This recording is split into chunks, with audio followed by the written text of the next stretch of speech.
Is there anything I can do for you two? I'm afraid that Wangsheng Funeral Parlor isn't in the best state to receive guests. We've come to see Zhongli. Could you please tell him we're here? Unfortunately, Zhongli isn't here at the moment. It seems he went to Northland Bank. Doesn't the Northland Bank belong to the Fatui? Last time we saw Zhongli was before we went to the Golden House. Do you think he doesn't know about the attack on Liyue? Visiting the Fatui at a time like this could only mean more trouble. We had better go and make sure that everything is okay.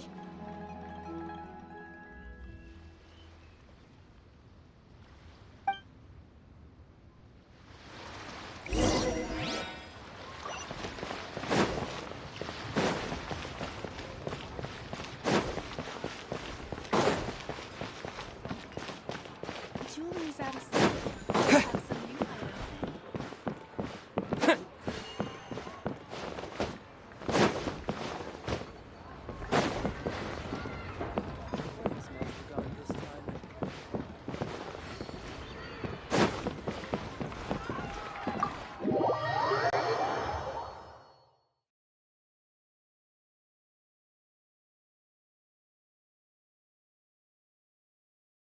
You call this cooperation between Harbingers?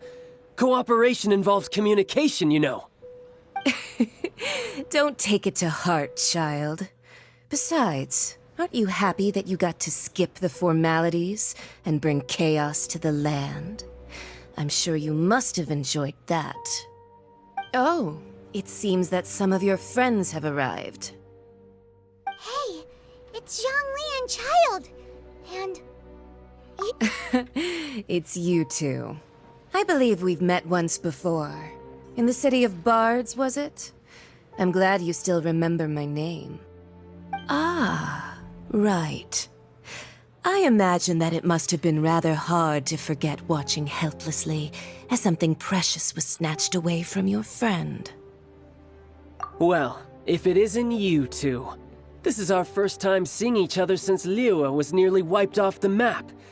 This is certainly a bit awkward, wouldn't you say? Paimon knew that we should never have trusted a Fatui Harbinger. Oh, now don't say that. Sure, I may have misled you, but I never had anything against you personally.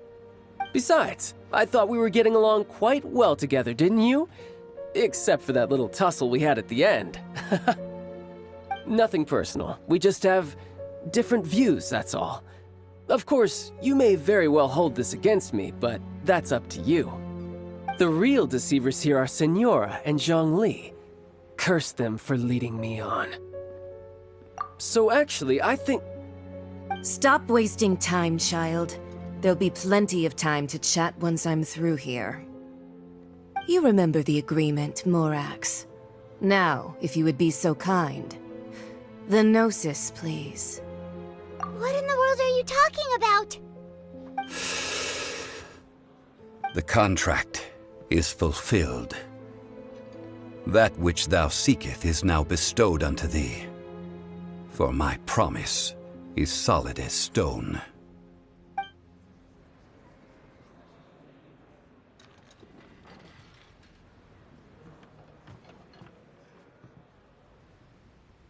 How sanctimonious. What? So you're the Lord of Chiao? No, wait! That's an exciting twist and all, but why give the Gnosis to the Fatui? I do not give it for free. I give it as agreed upon in the contract. For it is a matter solely between the Tsaritsa and I. Yeah, you don't think you went a little bit too far with that whole fake death thing? Everyone was preparing the ceremony for you, and splat! This big dragon falls out of the sky, and all of Liyue goes into an uproar. Talk about a disaster. Gathering all the forces that had been bubbling behind the scenes, and then stirring them together in a pot that was bound to boil over. That's what he wanted to see, am I right? Wait, what? Perhaps it's best that I explain. As you know, I've dwelt upon this world for more than 6,000 years. It is now 3,700 years ago that I founded Liyue together with the Adepti. Even boulders that can withstand whirlpools will erode with the passing of time. I kept convincing myself that cracks had not begun to form, and that the end of my time had not yet come. Until one drizzly day, as I was strolling along the harbor, I heard a merchant tell one of his workers, "You finished your duties. Go ahead and call it a day." I stood motionless among the crowds, asking myself, have I already finished my duties? Oh, Zhongli. But as I began to consider relinquishing my divine role, I soon discovered that many reasons still remained to not hastily depart. Was Liyue, the city I had dwelt in for so long, already prepared to enter its next age? I decided that a test was needed in order to reveal the answer. So I feigned my own death, and gathered the cast of Childe, the Adepti, and the Liyue Qixing to play their roles together on the stage that was Liyue. That's right, which is why I continued to safeguard the Gnosis until now. So you mean that if the chaos ever reached the point of no return, you would simply appear and use your divine powers to bring Liyue back under control? Of course, and it would have been all too easy for him too. Just as a child quickly matures after losing their parents, so has Liyue matured when faced with the death of its deity. In the end, the resolution to all that has transpired was even more satisfactory than I could have hoped for. Take the Adepti, for instance. Owing to their years of seclusion, they were the least informed. Yet when faced with a crisis, they commendably showed the greatest amount of restraint possible.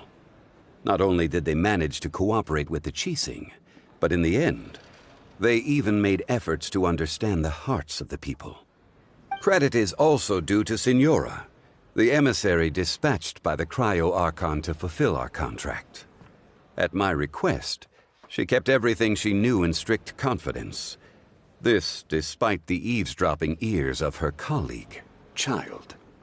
This meant I could remain as Zhongli, even having the chance to fulfill the age-old traditions of Liyue in this mortal form. Thank you for joining me on this journey, traveler. All of these things turned out as I had planned. There is only one thing that I had not anticipated, and that was the conduct of the Liyue Qixing. I had expected them to do no more than the Adepti, to come to the defense of Liyue. But when all was said and done, they seized the opportunity to supplant Liyue as divine protectors, and used the subsequent power vacuum left by my death to quickly gain complete control of Liyue. Huh? That doesn't sound good at all. On the contrary, I think it is excellent. I had always feared that it was too soon for them to take over from me. And it was also that which I longed for the most. As such, this is the best parting gift anyone could have given this god of old. Hey, what about me?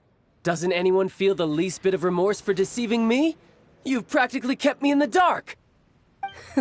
I think that thanks would be more appropriate. You certainly played no small part in all of this, wreaking havoc and turning the city upside down. The Lord of Geo ought to thank you for your performance, if anything. If you hadn't created the pressure of a battle between mortals, Adepti, and a god, the lump of coal resting in the hands of the Geo Archon, Liyue, would never— Huh? Just whose side are you on, mocking me like that? Are you itching for a fight? Hey, haven't you learned the Liyue saying, don't always call it as you see it? Well then, with a no— Fine. I'll meet you there later. I'm not sharing a boat with the likes of you. Do as you wish.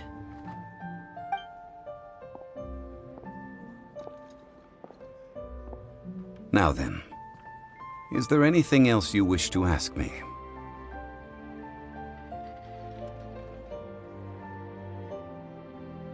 Right! As Zhongli always told us, a good trade is a fair trade.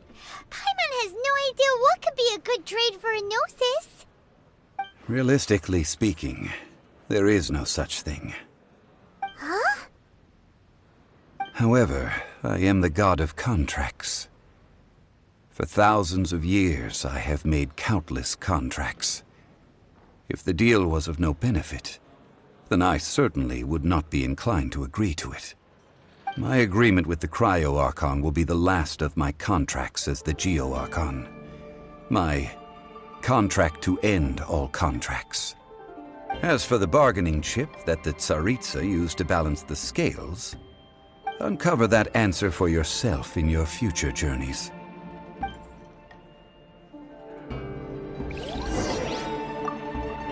Paimon can't absorb so much information at once.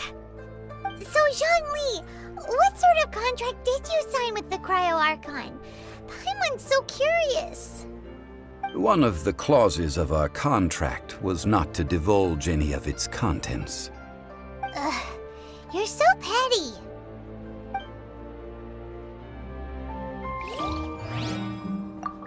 Paimon can't...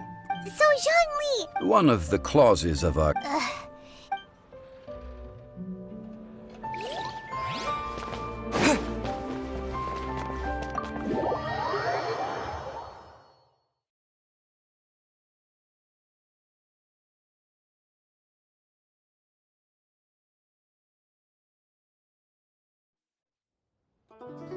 Today's the day of the rite of parting.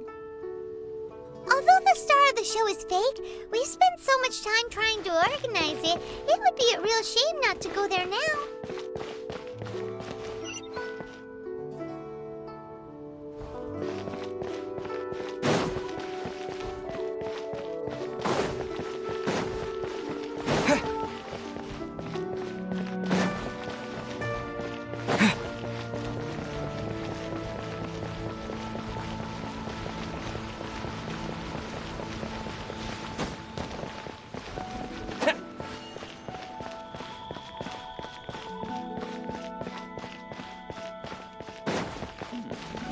This is a peaceful neighborhood.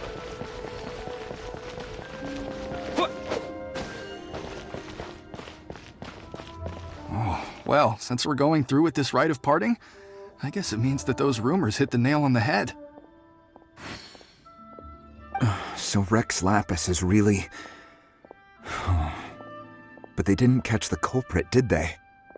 Oh, come on. Do you think that the assassin could have been a normal person? You know what I think. I don't think any of the gossip on the streets you hear from those shady types is worth anything. There's only one real possibility in my mind. I've heard that the assassin was that Fatui fellow. Youngish, pretty high in rank. I think they called him Child.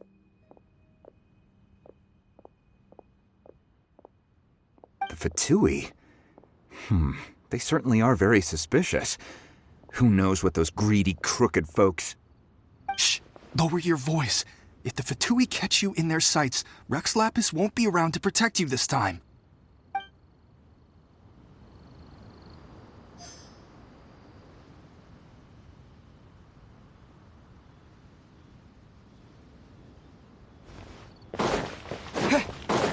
You know that god from the ocean couldn't have just shown up out of nowhere.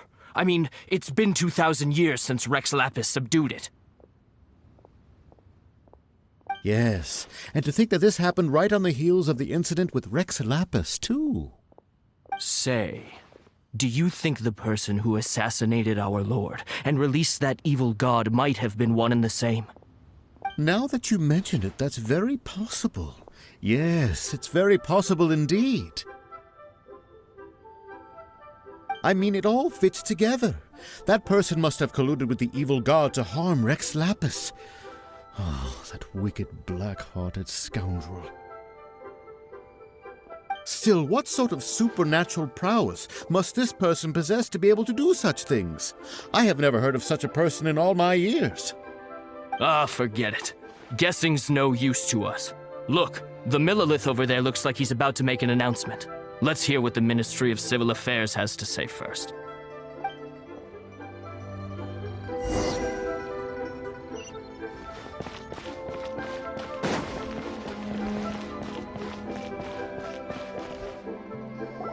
Hear ye all! The Qixing's words. Though a dragon soars ageless as the mountains, it too must return to dust. This is common knowledge. Gods and Adepti live glorious lives, but both light and shadow have their season. So too must they face divinely appointed trials. Rumors and hearsay abound on the streets that Rex Lapis was murdered. Now, let the truth be revealed. Having been thwarted in his trial, Rex Lapis's soul has recouped the celestial heights. He beseeches the people of Liyue to grieve not and to let not their hearts be saddened. Nor are they to believe street-born rumors or indulge in baseless speculation.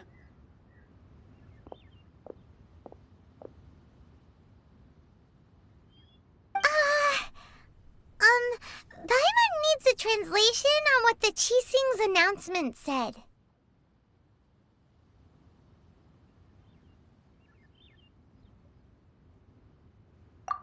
So that's how they're spinning it.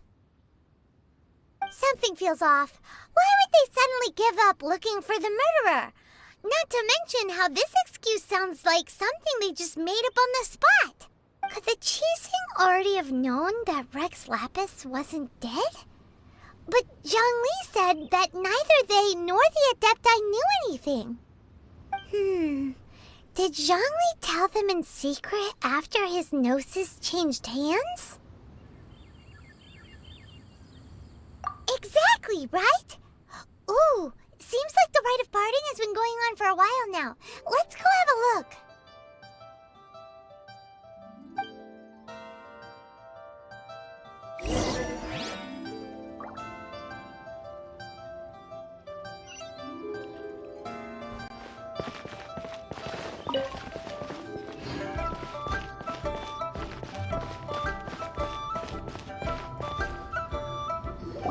Look, it's Ningguang and Keqing. Are they saying something? Are their speeches over? As said previously, Rex Lapis's soul returning to the heavens is the end of the contract. And it is also the end of an era. 3,700 years of contracts burnt and reduced to ash. We, the people of Liyue, were indeed prosperous. But blinded by our prosperity, we forgot that time can be pitiless. The long, unending dream of our Archon walking among us. Now that we have awoken from our dream, we must learn to say farewell. Will you stand with us as we re-establish our contracts? As we build a new age of prosperity? So concludes the words of Her Eminence the Tianquan.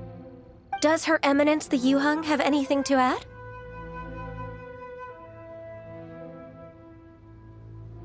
Huh? Is she looking this way? Traveler. Yikes! She really is looking our way!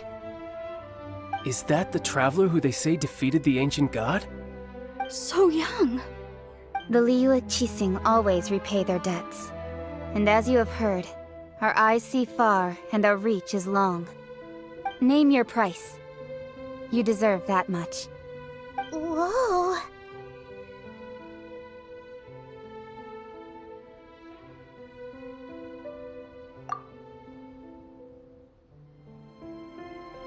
Well, could you help me put up some missing person posters?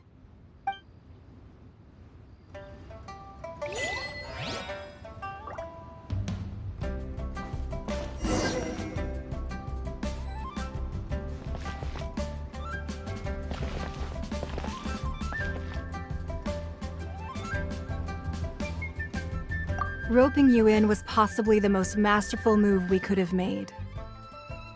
I believe that future generations will say so too when our deeds come up for their review.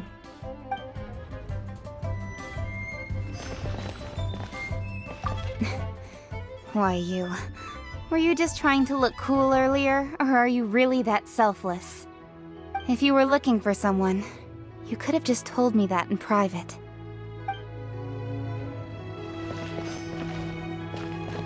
The cleanup of the premises, managing the crowds as they exit, making an account of the rite?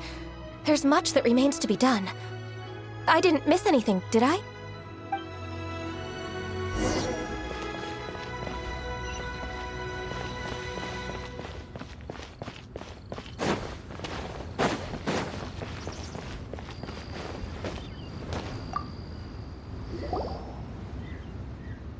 Hey, Zhongli! Look at this.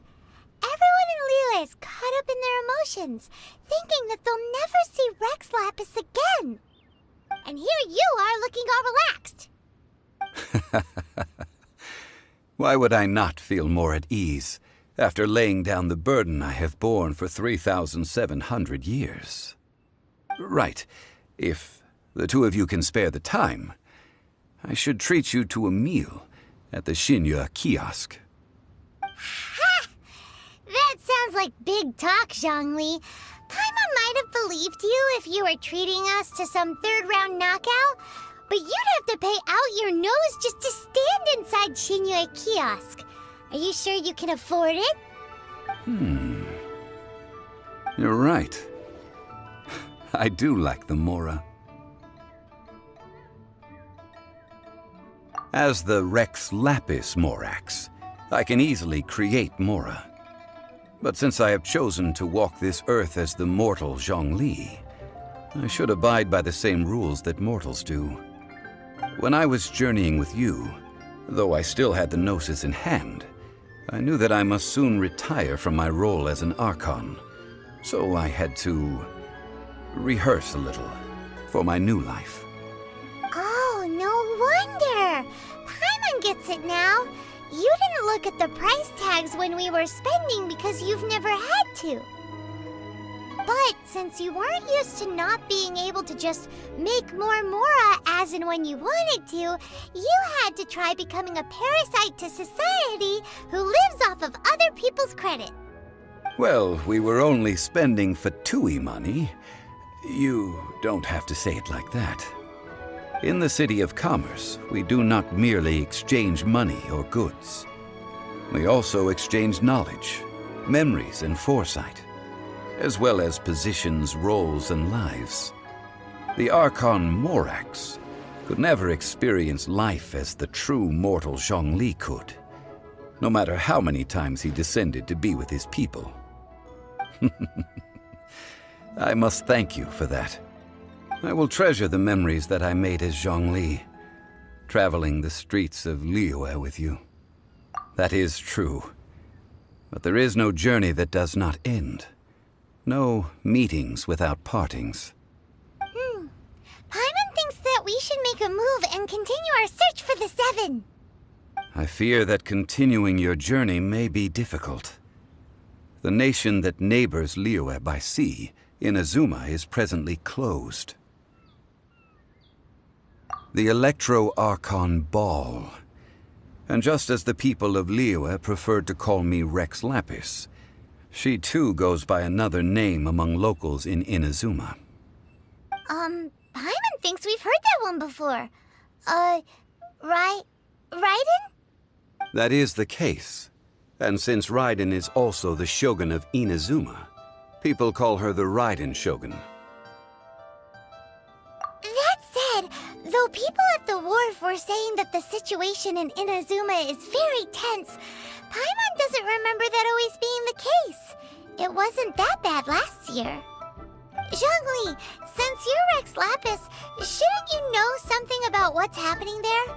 Just how did Inazuma become a closed nation? It's because of visions. Visions? When faced with circumstances beyond their control, humans often bemoan their lack of power. But if a person shows true strength of will at a desperate and fateful moment in their life, the gods will look upon them with favor. This is what visions are. Magical foci bestowed upon those who have been acknowledged by the gods. Uh-huh. That's how people in Teyvat see it. But starting from last year, the Raiden Shogun began promulgating the Vision Hunt Decree. Vision Hunt Decree? Yes. It was an order to seize all visions within Inazuma's borders, and to inlay them upon the hands of the statue of the omnipresent god. They want to seize visions. But why? Aren't visions blessings from the gods? I should think that in the Raiden Shogun's eyes, it is precisely because they are divine blessings that they should be under the sole dominion of divinity. Whoa, that's harsh. The Anemo Archon is the god of freedom, and the Geo Archon is the god of contracts. For her part, the Raiden Shogun is the god of eternity. It seems as though she has finally decided to eliminate any unstable elements that could pose a threat to her eternal realm. The fact that even I, the oldest of the seven, have now passed away, will only strengthen her resolve to pursue eternity. Knowing her, she must have again quoted that adage she is most fond of when proclaiming that decree to her people. 7 ideals for 7 gods, and of these, eternity is nearest unto the heavenly principles. All right then. Was there anything else you wish to know? Ah, that was a good one. Failing a divine trial. How they came up with that excuse, I will never know. That said, the reason why the Qixing were so eager to resolve the incident and stop pursuing the culprit was indeed because they received news in secret that Rex Lapis was not dead. I hinted as much to the Adepti as well. How did I accomplish that, you ask? Have you ever heard of this particularly convenient Adepti art known as gifting dreams and visions? All right then. Was there anything else you wish to know? Yeah, about that. Before the Qixing made their announcement, we listened to a lot of people talking on the way. Most of them put the blame for everything on Childe. These are indeed false accusations. But it remains undeniably true that Childe did send people to the Jade Chamber to prevent the Adepti and the Qixing from defeating the ancient god. I've heard that Ningguang is busy milking that for all it's worth on the foreign relations front at the moment, browbeating the envoys of the Fatui. Ha! Those poor Snezhnayan diplomats. If it were not for Childe's exalted position as a harbinger, I'm certain that they would have shifted all the blame to him and called for his dismissal by now. All right then. Was there anything else? The time of the Adepti has long passed. If even the Liyue Qixing don't want to face that truth, then what future is there for Liyue? Keqing is absolutely right in saying this. Now, though I did laud Ningguang's desire for power, believing this to be a good thing, and thought as a matter of course that she must have been behind the Qixing's plan to take governing power over Liyue from the hands of the gods and Adepti, could the original person who brought up the idea of seizing power have been... All right then. Was there anything else you wish to know? That's right. Zhongli, now that you don't have your gnosis, what's going to happen to all the Mora in Teyvat? Since Morax is dead, are they all just gonna disappear? Also, isn't the Golden House the only mint in the entire continent? Will it even continue to work? The Mora present now will not vanish. But the Golden House will indeed have to cease operations for a lengthy period of time, since creating Mora requires the use of the Geo Archon's power. This is terrible! We're all about to run out of Mora! The world is coming to an end! Yes, this is indeed a major issue from a financial standpoint. Well, I suppose we'll just leave such troublesome matters to the Liyue Qixing to debate. Then, did you at least set some private funds aside for yourself? Oh, a private fund. This does seem like a good, logical, common-sense idea. It's a shame. What's a shame? It's a shame that I didn't think of it at the time. All right, then. Was there anything else you... The time of the Adepti has lost. Kuching is absolutely... Now, though I did... Could the original person who brought up the idea of seizing power have been... All right, then. Was there anything else you wish to know? Well, then. I suppose you'll have to find a way to get inside this closed nation. Have patience. I suspect that some serendipity must first come into play.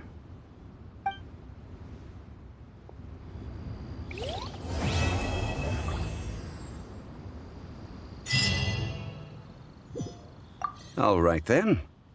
Well, then.